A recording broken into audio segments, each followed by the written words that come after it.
It's me, television sitcom father, Colin Bullock. I thought it was time we had the talk. Now, as a growing boy, you're presumably going through a lot of changes right now. And changes can be scary. They can also be exciting. So I thought you should hear it from me, your sitcom father or a guy you're going to hopefully hire for a junior developer position, and not from those dirty streets. Aww. That's right, son.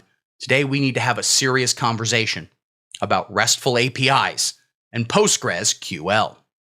Now, API, of course, stands for Application Programming Interface. It's basically how we interface between systems. Let's just say data and computers right now to make life easy, even though it's a little more complicated than that. A bunch of data, that's boring.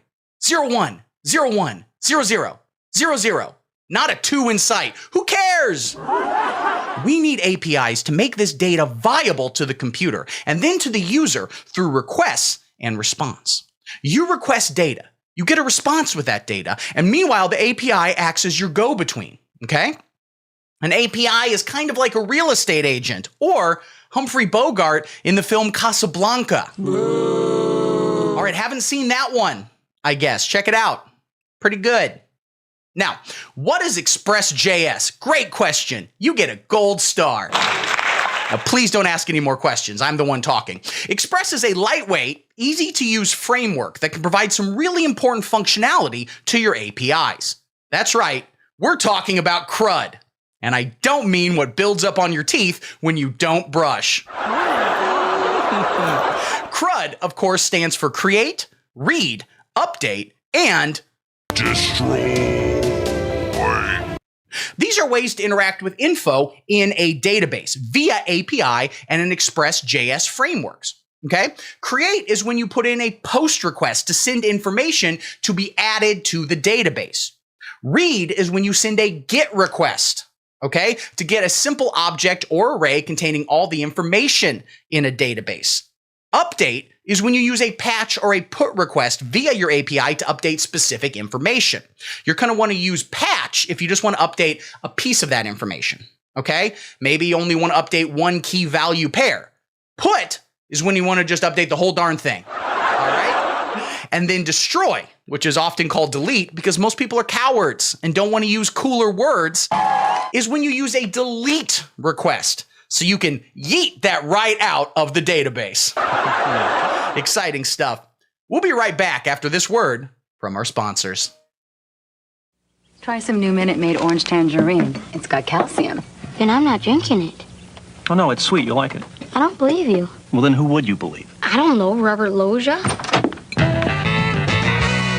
Whoa, Robert Loggia. Billy, your mother's right. New Minute Maid Orange Tangerine tastes great. It's got as much calcium as milk. If you say so, Mr. Loggia. Yeah. This is great. Enjoy your breakfast. New Minute Maid Orange Tangerine with calcium. Yeah.